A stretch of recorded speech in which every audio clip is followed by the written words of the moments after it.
बा भगवान भोलेनाथ के कृपा आ जानला लइका लइका के ऊपर रही। दिखाई विश्वास बा भगवान भोलेनाथ के श्रद्धा बा आशीर्वाद बा कि लइका अपने घरे से कमंडल के जल उठावत हैं तो देवघर जाते हैं जल ढारे बदे। कहो जाए आदमी 1 किलोमीटर चले बदे नहीं तैयार बा इतना दूरिया दूरिया लोग जाते हैं। तो वो नहीं के महिमा के बारे में बखान हो जाओ गुरुजी। कवि जी बिरहा में 4 लाइन भूमिका के अंदर भाव लिखते हैं कैसे।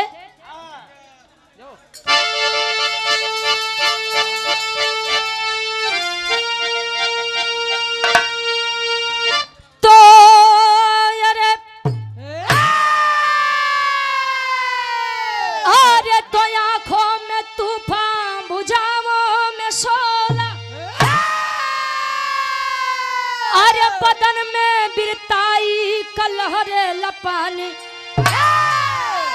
अरे बाहों में जौहर हिमालय सछाते अरे शोहरत चमकता हो जैसे हो चांदी अरे चेहरे पर चंचलता जुबा पे है गर्जन अरे शान के खातिर ही मरता है शानी डर गई राम की सारी सेना सुनो अरे रुचि यदुवंशी देखो है सच्ची कहानी।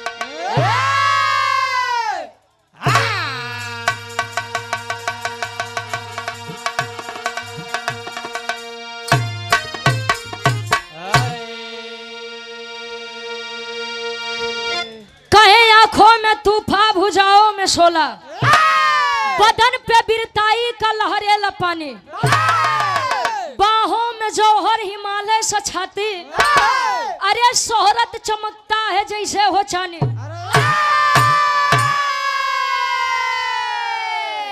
सूरज जी मर्दन के खासियत होता पहले के समय में लोग कहे कि रघुकुल रीति सदा चली आई ऊपर जुलुम ढाई। अच्छा ये मेहरुन के विपदा बड़ा समझथिन बेचारू। अच्छा क्या करे ऊपर विपत्ति आए हो सीता के देख ले और सुपर्णखा के देख ले और ना विश्वास है तारा के देख ले और ना ही भरोसा हो तो मंजीत भैया इनके मौसी से पूछ ले। अजय यादव नीला ड्रम में डालत है कुल मर्दन के बड़ा दिखात बा जौने समय में मेहरुन के जिंदे ओकरे मनसेदू के साथे लोग सती कह दे ई केहू के नहीं दिखा दो चाठी मनसेदू का मरत है पूरा पुरुष समाज खतरे में आ गया और सदियों से लेके जौन मेहरुन के ऊपर विपत आवत रही उ इनका बेचारू के नहीं दिखा हाँ ऊपर इनकर मथिए केवट पकड़े रहा। बिरहा में कवि जी बड़ी सुंदर गजल के भाव लिखते हैं। गीत के स्वर्गीय गुरु रामदेव गुरु जी अपने जवानी के आलम में गावे कहे रघुकुल रीति सदा चली आई प्राण जाई पर वचन न जाई। बात खातिर आदमी मर मिट जाए लेकिन बात कटे के ना चाहे ई मर्दन के खासियत बा ई बेचारू बस झूठा ही मरद। कवि जी लिखत हैं कैसे स्वर्गीय रामदेव गुरु जी गावे आवा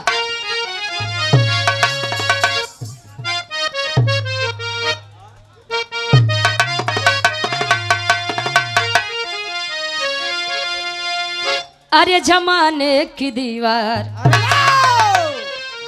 अरे जमाने की दीवार अरे सदा टूटती है जमाने की दीवार सदा टूटती है मोहब्बत के मदहोश पानी के आगे जमाने की दीवार सदा टूटती है।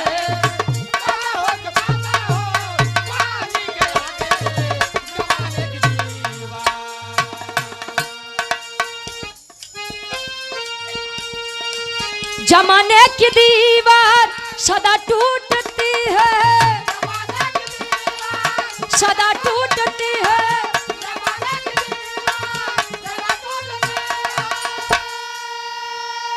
अरे जमाने की दीवार सदा टूटती है अरे मोहब्बत के मदहोश अरे पानी के आगे मेरा दिल दीवाना अरे सनम तेरे ऊपर मेरा दिल दीवाना सनम तेरे ऊपर न नहीं जोर कोई जवानी के आगे मेरा दिल दीवाना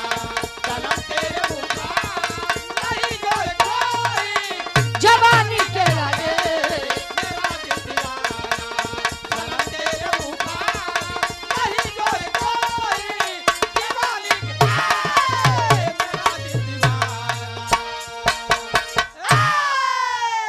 कहे मेरा दिल दीवाना सनम तेरे ऊपर नहीं जोर कोई जवानी के आगे।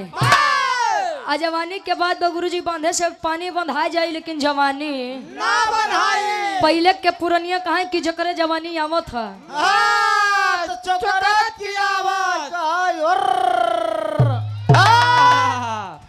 यो बेचारू के जवानी चोकरते आ रहे नहीं बे सुलगी नहीं बा बे उनकर उमरिए कितनी बा। हाँ बे बा ए भैया तरह से बढ़िया कभी जी फर्ज में लिखा था कैसे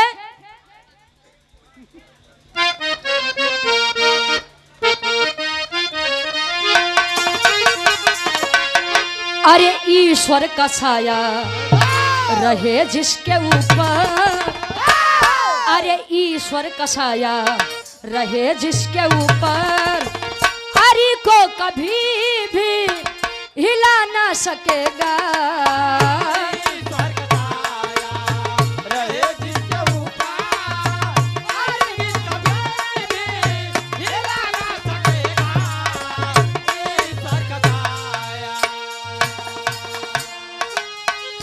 ईश्वर का साया रहे जिसके ऊपर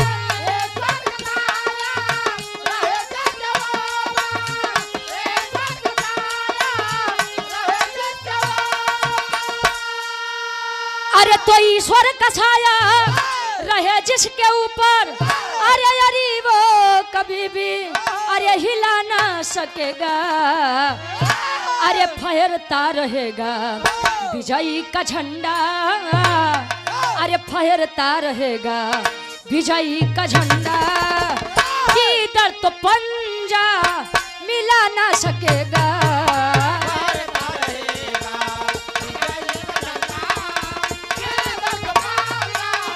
मिला ना सकेगा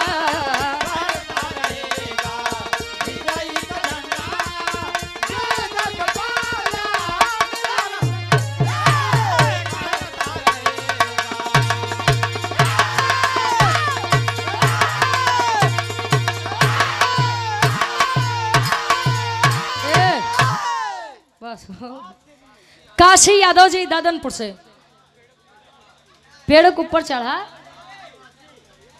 भैया हमारे 51 रुपया बहुत बहुत धन्यवाद आशीर्वाद के चाह रहे ए भैया कहे कि जब वीर बा जब मरद बा उ सदैव चुनौती स्वीकार करी ज्यादा से ज्यादा ये हो कि तू 10 हाथ मरबा उ 8 हाथ मारी लेकिन जब वीर बा उ चुनौती स्वीकार अब वीर वो होते हैं जो सदैव सामने से वार करें ना कि पीठ पीछे से वार करें अजय पीठ पीछे वार करें खरू तुहार डिपार्ट बा भाई ए भैया कहानी के कर बा कैसा बा कोने युग से बा कवि जी लिखते कैसे को देख ला भैया हेलो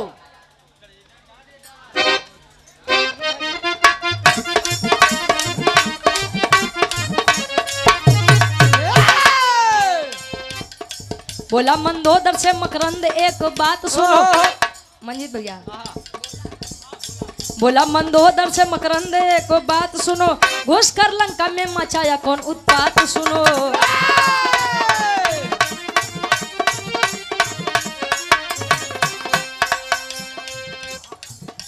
बरई पर से महाकाल बाबू हमरे 100 रुपया रे क्या बात है क्या कहना महाकाल बाबू 100 रुपया 100 में सबके नमस्ते प्रणाम स्वीकार होकर कहें जिनकी बहादुरी का बखान देश देश करे भाई इंद्रजीत पिताजी लंकेश रहे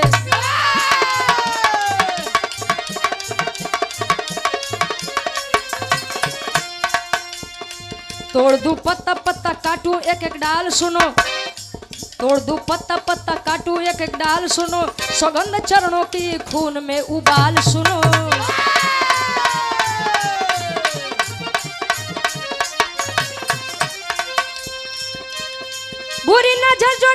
तुझको उसको मोड़ दूंगा।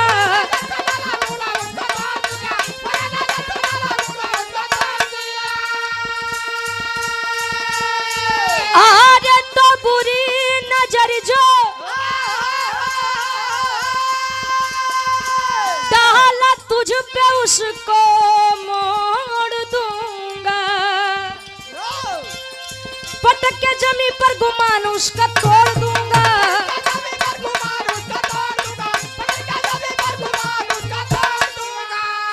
अरे पटक के जमी पे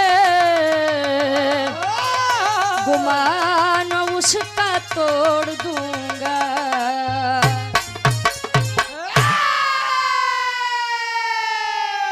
कहानी के तनी आप लोग समझा। अरे सुना ले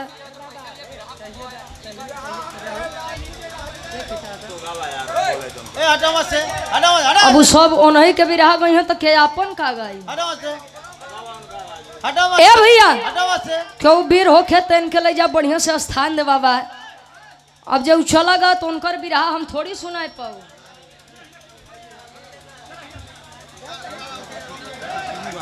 सतीश यादव जेसीबी वाले सीतापुर से आपके द्वारा इस भाव का सम्मान सादर 500 रुपया बहुत बहुत धन्यवाद। एक स्वर में सबके नमस्ते प्रणाम स्वीकार होखे।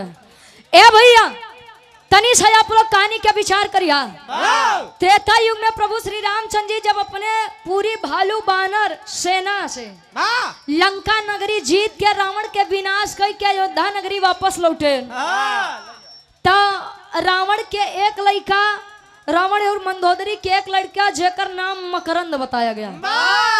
मकरंद अपने कुल के विनाश देखता हुआ बड़ा बेचैन है, बड़ा व्याकुल है। वो बेचारा बैठा रहे महीना 1.5 महीना 2 महीना केहू से बतियौबे नहीं करे।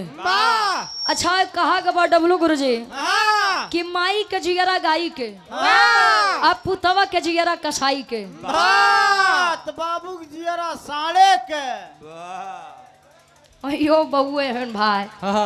ए भैया माई मंदोदरी के बड़ा चिंता सतावत बा कि हमार लइका मकरंद काहे इतना चिंतित बा। जब से हमार सैया हमके देश में अकेला छोड़ के चला गए तब से खाली हमारे लइका के सिवा हमार केहू कुछ नहीं बा। मकरंद से जाई के माई मंदोदरी पूछत बा कि आखिर काहे रे लइका इतना दुखित है। मकरंद माई मंदोदरी से पूछे कि ये महतारी हमारे इतना लंबा कुल रहे, इतना लंबा खानदान रहे, इंद्रजीत हमार भाई पिताजी हमार लंकेश 10 कंधर रावण जी उनकर विनाश कैसे भा। माई मंदोदरी समझावत नहीं कि जल तोहार बुआ सुपंखा जी जो लोग गई राम जी और लक्ष्मण जी लगे प्रेम प्रस्ताव रखे। राम जी तो नहीं स्वीकार करें लेकिन लक्ष्मण जी उनका एक नाक काट ली है। जब एक नाक और कान काटी नाई के अपने भैया रावण से बताई तो रावण माई सीता के हरण कैले। हालांकि हम उनके समझाए कि स्वामी इनके लौटाए दे नहीं तब जान लंका के विनाश है बा। लेकिन वो नहीं माने। अंत में राम के पूरी सेना राम जी के सेना के साथे जब लड़ीस हाँ तो जान ला पूरा लंका नगरी विनाश हो गया। खाली हमार एक के चिराग ते ही बचा है। इतनी बतिया जब रावण और मंदोदरी के लइका मकरंद सुनत बा तले पाती भेजावत बा अयोध्या नगरी चिट्ठी खबर भेजवात बा। कैसे एक लाइन तरज लगत बा।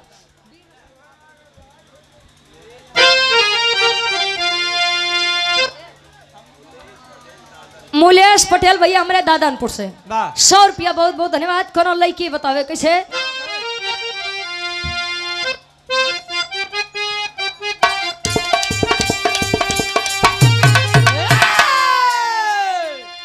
हम गवनवा नहीं जा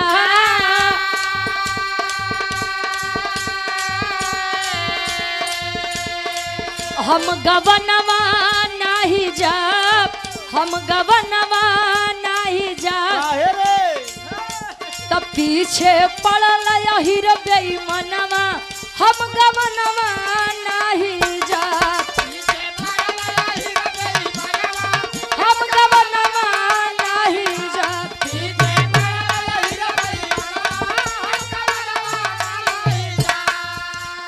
लेकिन मकरंद खबर भेजवावत बा कि हमरे कुल के नाश करे वाला अयोध्या के राजा राम के अब हमसे युद्ध करे के होई।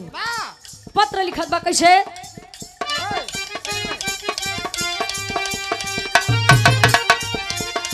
अब जिगरवा देखब ना,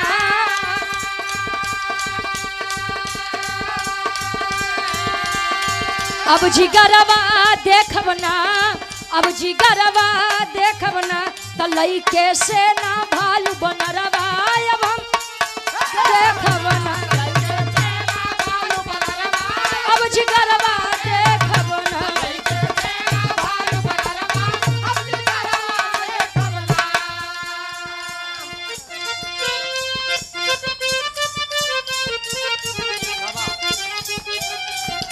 लिखा बाऊ चिट्ठी में,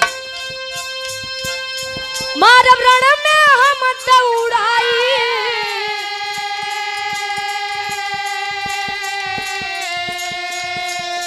लक्ष्मण हनुमत यौ रघुराई,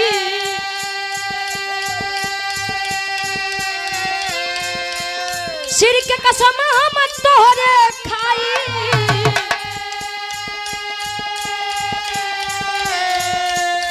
जड़ से जई है दुश्मन ओराई,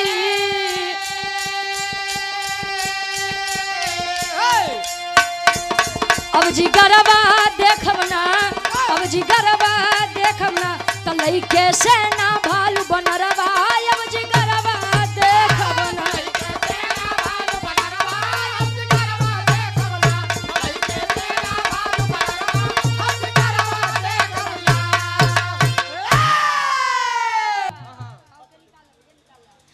कि ये राम, अगर तू अपने आप का बड़का वीर समझत है, हमरे पिता लंकेश के तो समाप्त कर दिया, लेकिन अगर तू बड़का वीर हया ता लंकेश के लइका मकरंद से आई के युद्ध करा।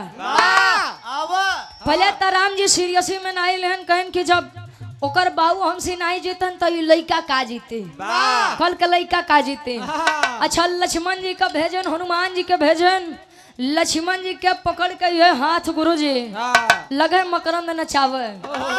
लक्ष्मण जी हर बार देखो कहे रे बाप रे ये भैया कौने वीर लगे भेज दिए। एकर माई कितना दूध पिया है बा। अच्छा सबके बात छोड़ा, हनुमान जी जब पहुंचा युद्ध करे बोले तो हनुमान जी को वो पूछिया पकड़ के 2 4 6 बार जब नचाए मकरंद, हनुमान जी को लगे चक्कर आवे। अरे साला कौन सा वीर है कि पूछे पकड़ के नचावत था, जे हमार हाथ नहीं थाम सकत, जे हमार गोड़ नहीं उठा सकत, सर हमके खाली पूछ पकड़ के नचावत बा। अच्छा पूछ पकड़ के नचावत है, जब छोड़त बा अयोध्या में आके प्रभु श्री रामचंद्र जी लगे गिरन, हनुमान जी लगे अपन मोड़ सोरावे कि ये प्रभु ये कौने वीर लगे भेज दिए रे हम महाराज। हमका लोग कहते ऐसे नचाए नचाए फेंकत बा जैसे कोनो गांजा या मुरई होई। हम लोग खाली नचाई के फेंके बा आप लगे आई कंचितौर कुछ करत तो स्वामी पतना यार आए पाई कि नहीं आए पाई। और बाहर मकरंद लगे बाह पर बाह अपन फुलावे। आवा राम खाली अब तोहरे भर इंतजार बा। आवा अच्छा इंतजार करत हैं प्रभु श्री रामचंद्र जी अपन सेना लेके जब लंका नगरी पहुंचे, दोनों तरफ से युद्ध होत बा। अब मकरंद ऐसा सबके मारे जैसा कि गुरुजी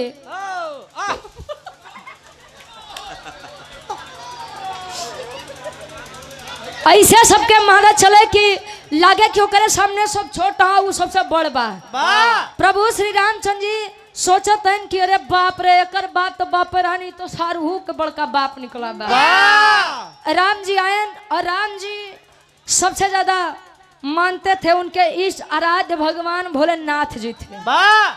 रावण के भी आराध्य भगवान भोलेनाथ थे और राम के भी आराध्य भगवान भोलेनाथ थे। आज जब आयन भगवान भोलेनाथ लगे शिवलिंग लगे पूजा करत हैं प्रभु श्री रामचंद्र जी। एक लाइन तरज लगत बा स्वर्गीय गुरु लहरी का के कैसे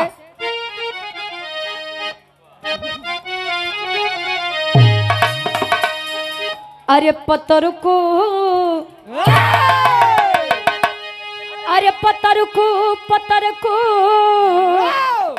अरे पत्थर को अरे पत्थर को काहे जदुइया डारा पत्थर को काहे जदुइया डारा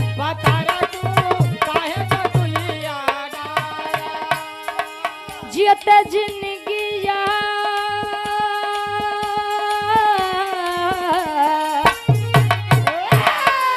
जियते जिंदगिया तू हमके सताया जियते जिंदगिया तू हमके सताया पत्थर को काहे जदुइया डारा पत्थर को काहे जदुइया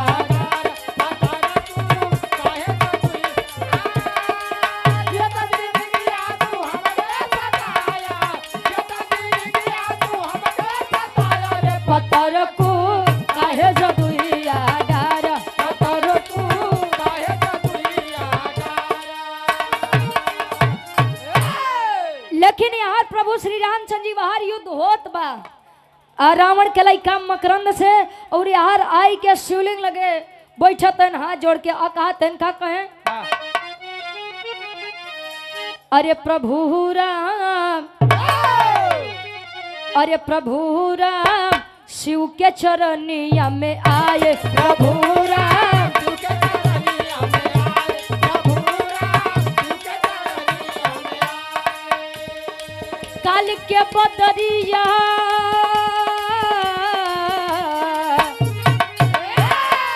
काल के बदरिया महाकाल बाटे छाए काल के बदरिया महाकाल बाटे छाए प्रभु राम शिव के चरनिया में आए प्रभु राम शिव के चरनिया में आए प्रभु राम शिव के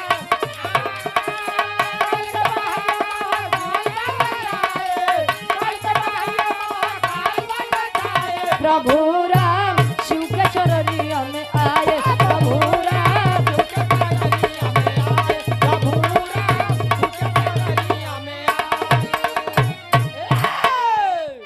यार शिवलिंग लगे भगवान भोलेनाथ के सामने रामचंद्र जी अपन व्यथा सुनावतन कि ये स्वामी तू तो महाकाल है लेकिन काल हमरे लोग के ऊपर मंडरात बा ये ऐसा वीर बा की लागत बा ये अयोध्या अब दोबारा ना ही लौटे दे भगवान भोलेनाथ जब आयन भगवान भोलेनाथ कहन राम जी सब कुछ तो बढ़िया बा लेकिन खाली एक दुविधा बा कहन कवन दुविधा बा बताओ तन कैसे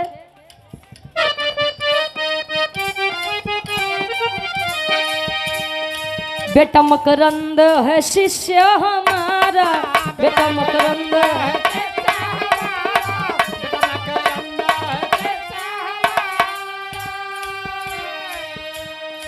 नाम लेके मेरा समर में ललकारा नाम लेके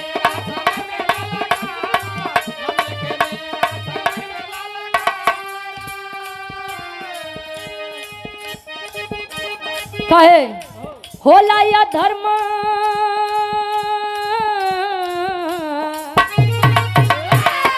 होला या धर्म तब मन रूठ जाए होला या धर्म तब मन रूठ जाए प्रभु राम शिव के चरनिया में आए प्रभु राम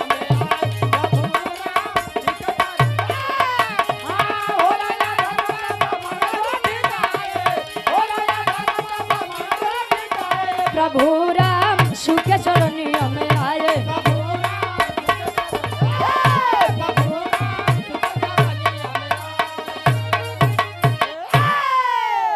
और बड़े भाई हमारे रोहित यादव जी दादनपुर से आपके द्वारा सुंदर माला 100 रुपया बहुत बहुत धन्यवाद।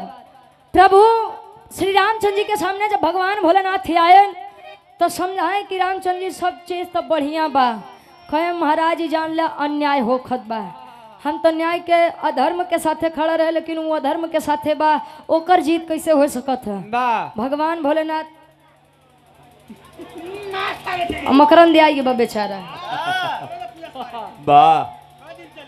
भगवान भोलेनाथ समझावत है कि राम जी सब चीज तो ठीक बा लेकिन वो हमार बड़ा अनन्य भक्त बा भोलेनाथ भक्त अरे तबे देखता उनकर छत छाया गृह पर बा प्रभु श्री रामचंद्र जी कहें तब मतलब जीत आई युद्ध हम लोग हार जब भगवान भोलेनाथ कहन कि देखा मुख्य वरदान दी है कि जब तक वो हमार जाप करी हाँ ओम नमः शिवाय के जाप करी ओकर अंत कबो केहू नहीं कर पाई। कहन तो मतलब अधर्म के जीत और धर्म के हार होई स्वामी। कहन कि बेटवा एकर खाली एक उपाय बा।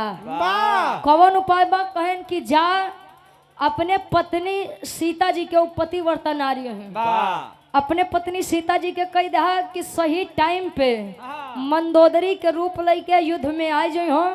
और जब वो मंदोदरी के रूप लेके आ जाए तो खाली बाण उनके ऊपर मार दिया, झूठा बाण। आ होई का तेरी के भाव में कभी जी बताओ तो हम आवा।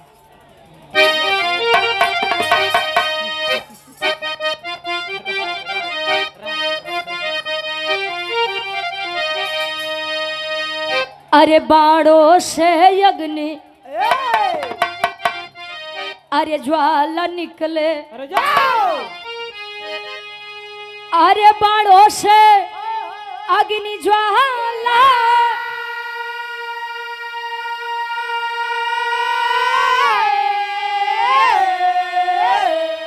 अरे बाणों से अग्नि ज्वाला निकले, असली वीर से पड़ गया रामचंद्र के पाला। यार हो पाला, यार हो पाला।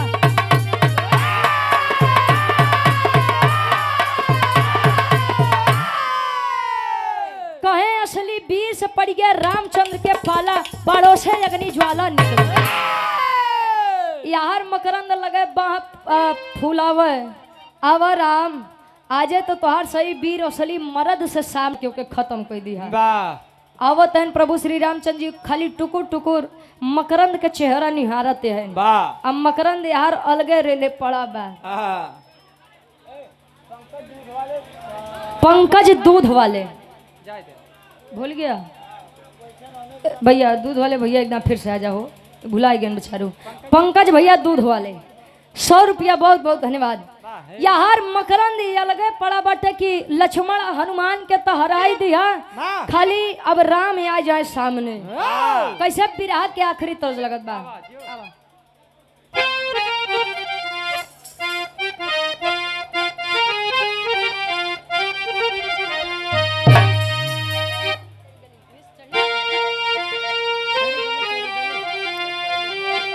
लड़का कहे अरे गोरिया मुश्किल भाजी ना तेरी गली में, गोरिया मुश्किल भाजी ना।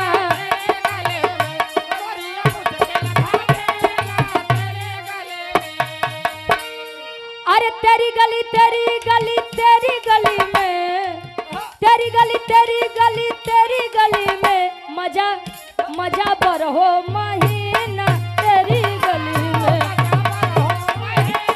तेरी गली में।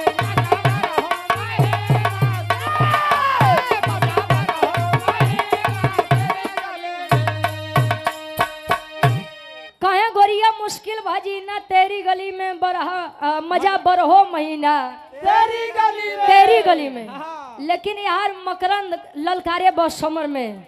अरे जिया कैसे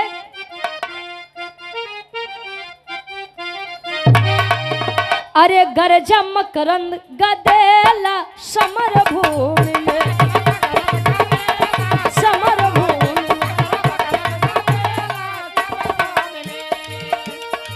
समर भूमि समर भूमि समर भूमि में, समर भूमि समर भूमि समर भूमि में गरजा गरजा मकरंद गदेला समर भूमि में, समर भूमि में।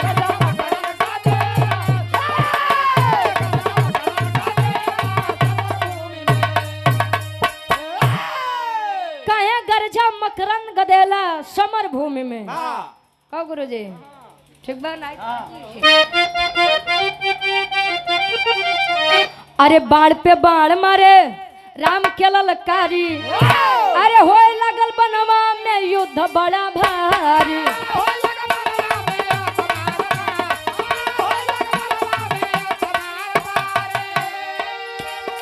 सोचे राम सोचे राम सोचे राम हो, सोचे राम सोचे राम सोचे राम हो, झेली झेली कैसे झमेला सोचे राम हो।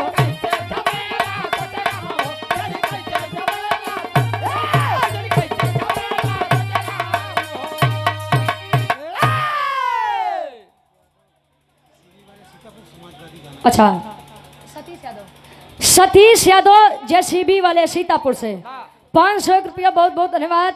समाजवादी गीत के फरमाइश बा, बस भी रहा हमारे 5 मिनट के और बा। ए भैया यार मकरंद ललकारे बा अत्थल है यार, प्रभु श्री रामचंद्र जी माई सीता के आदेश देते हैं। देवी सीता यार, देवी सीता जब बाहर आते हैं कहें कि जल हम यहाँ आदेश करब, खाली मंदोदरी जी का रूप बनाए के तो सामने आ जाओ, बाकी के कुल काम हम कई लेबे। यार मकरंद एकदम जोर मारे बा कि अब प्रभु श्री रामचंद्र जी के सेना समाप्त बा, खाली राम बचा है। जब राम जी का देखते हैं तले राम जी बाण चढ़ावत हैं अपने धनुष पे, तले होत का पापट के भाव लगत बा।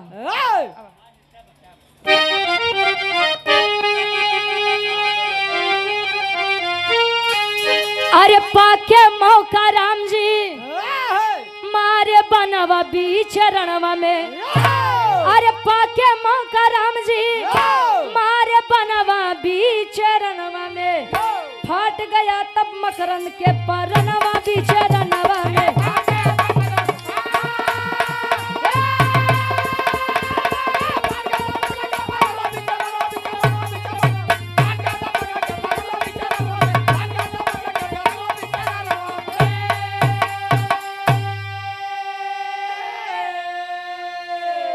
अरे शिव जी बताए सिया को मंदोदरी रूप बनाना है, खुशी यादव अरे वाह 200 रुपया, बहुत बहुत धन्यवाद। बताओ तन कैसे। अरे शिव जी बताए सीता का, अरे मंदोदर का रूप बनाना है, मंदोदर के रूप में सामने पठाना है। अरे भूली मकरंद शिव के हई नमवा बीच रणवा में, तब फाट गया तब मकरंद के परनवा बीच रणवा में।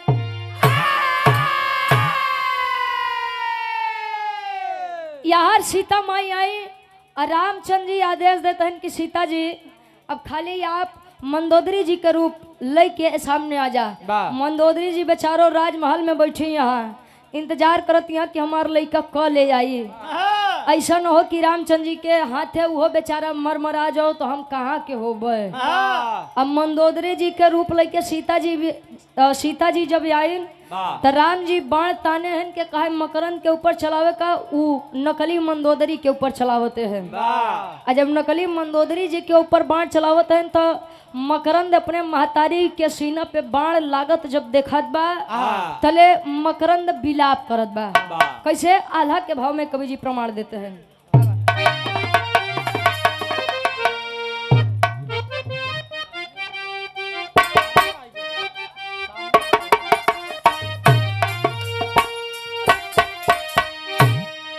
अरे गिरल मंदोदरी के देखत बा ललनवा बाबू, सोचे आज टूट गईल पूरा यार अखिया के समनवा दुश्मन मरल बाट जनवा भैया, रोवे लागल ललना आज नाश भइल बा,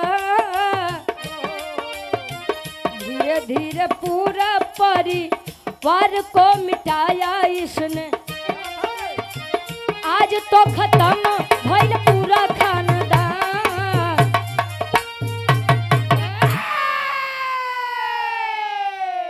उ मंदोदरी रूपी सीता के जब बाण लागत बा मकरंद देखत बा तब विलाप कर रहा है कि अरे मैंने तो अपनी माँ के सर पर रख करके माँ को कसम दिया था, वचन दिया था कि माँ जिसने मेरे खानदान का नाश किया है मैं उसे जरूर मिटाऊंगा।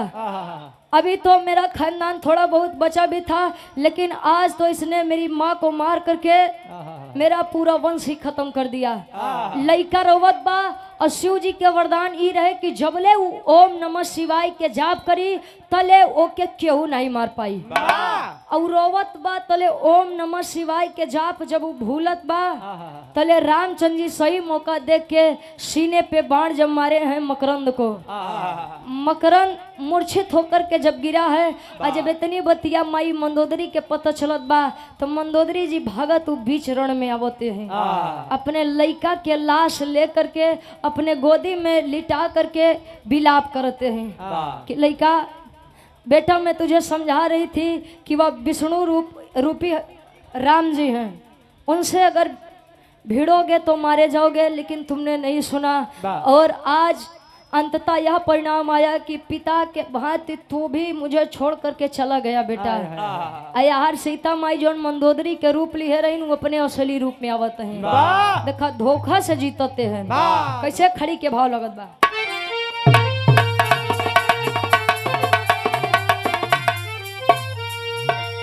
अरे धोखा कमा के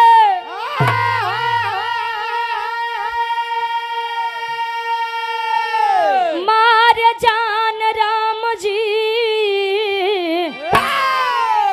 तब मिट्टी कैले सोने के खानदान राम जी।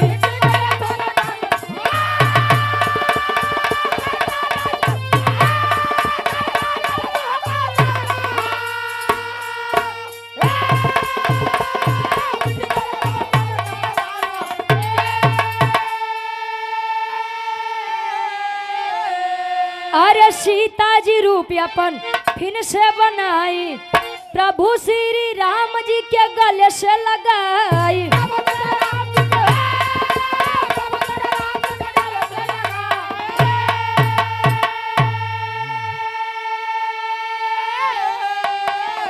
अरे पतिव्रता रखी पति का सम्मान राम जी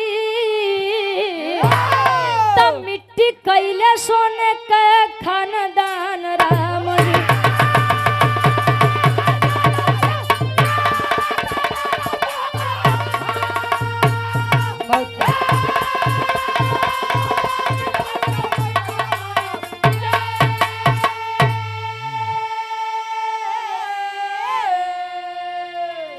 धोखे से प्रभु श्री रामचंद्र जी मकरंद को मौत के घाट उतारे। माई मंदोदरी जी के रूप लिए सीता जी अपन असली रूप में आई। मंदोदरी जी बाहर विलाप करते हैं। यही बड़े कहा गया गीता में भी लिखा गया है, कहीं कहीं मारे वीर तो कहीं कहीं कहीं कहीं मारे वीर तो कहीं कहीं भागे वीर। जहाँ बल काम में नहीं आवे हुआ छल के इस्तेमाल कैला है। नहीं तो आदमी गुस्से में अपन सब चीज नाश करत बा के जान ला। कबो भी गुस्सा में आई के कोनो फैसला नहीं लेके चाहिए, नहीं तो नाश होई। का गुरु जी आई बिरहा के हमरे आखिरी भाव में कवि जी खानदान के परिचय लिखते हैं।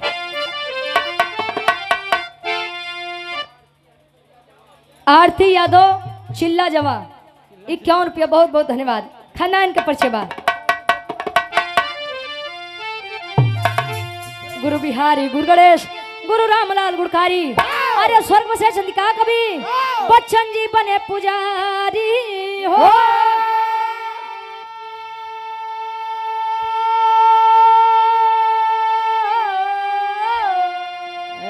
अरे बाड़ों से अग्नि ज्वाला निकले, रुचि यादव पहने सदा विजय का माला। बाड़ों से अग्नि ज्वाला निकले,